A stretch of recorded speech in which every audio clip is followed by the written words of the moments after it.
Hey, welcome to The Explainer. Today, we're jumping into one of the most intense, high-stakes showdowns in the entire book of Exodus. We're talking about the moment Moses, armed with nothing but a command from God, goes toe-to-toe with the single most powerful man on the planet. You know, at its core, this is way more than just an ancient story. It's really a high-stakes drama, and it all boils down to this one question. We're about to see a clash of wills so massive, so powerful, that it's going to decide the fate of an entire nation. So where does a story like this even begin? Well, the first move isn't a negotiation. It's not a discussion. It starts with a crystal clear, non-negotiable mission straight from God to Moses. And this is absolutely key. The man walking back into Egypt isn't the prince who grew up in the palace. He's not that guy anymore. He has zero earthly authority, no political power. He's just a messenger, and he's carrying a message from a power far, far greater than any king. And here's the message itself. I mean, just listen to the language here. It's so personal, it's possessive, it's completely absolute. This is no polite request. God is framing this as a father demanding the return of his own son, his firstborn. Right from the get-go, the stakes are pushed as high as they can possibly go. Okay, so the stage is set. Let's move into the throne room, because this is where things really heat up. You've got this divine command on one side.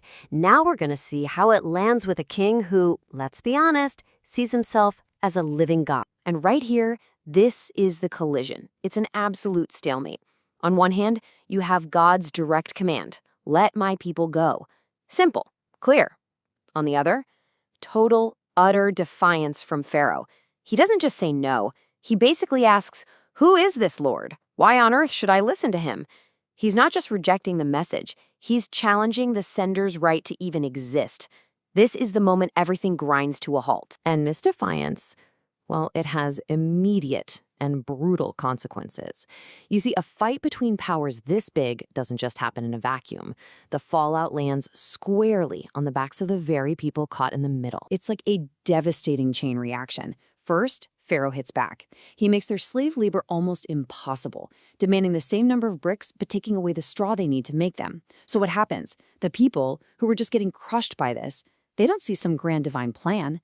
They see their lives getting worse, and they blame the guys who showed up claiming to be their saviors. And all of that lands right on Moses, who is so shaken by this outcome that he starts to doubt the entire mission. He's wondering if he made a horrible mistake. But this moment, this point of total despair, is actually the story's big turning point.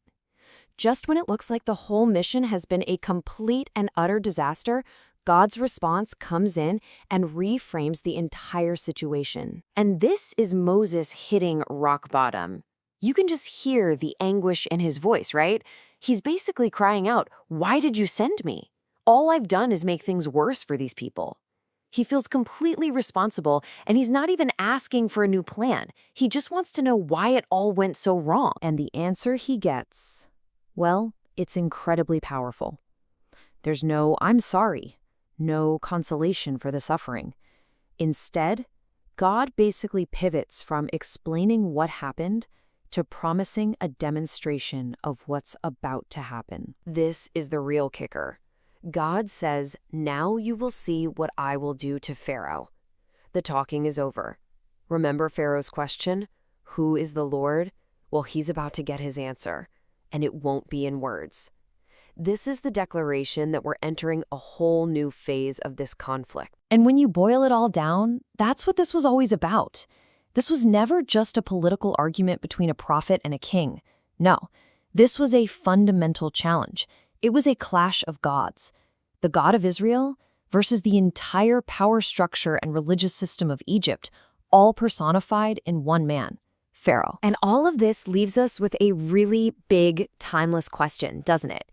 In this story, the answer is divine power. But it makes you wonder, in any era, when the pride of a leader leads to the suffering of their people, what kind of force is powerful enough to actually break that stalemate? What does it really take to free the oppressed? It's definitely something to think about.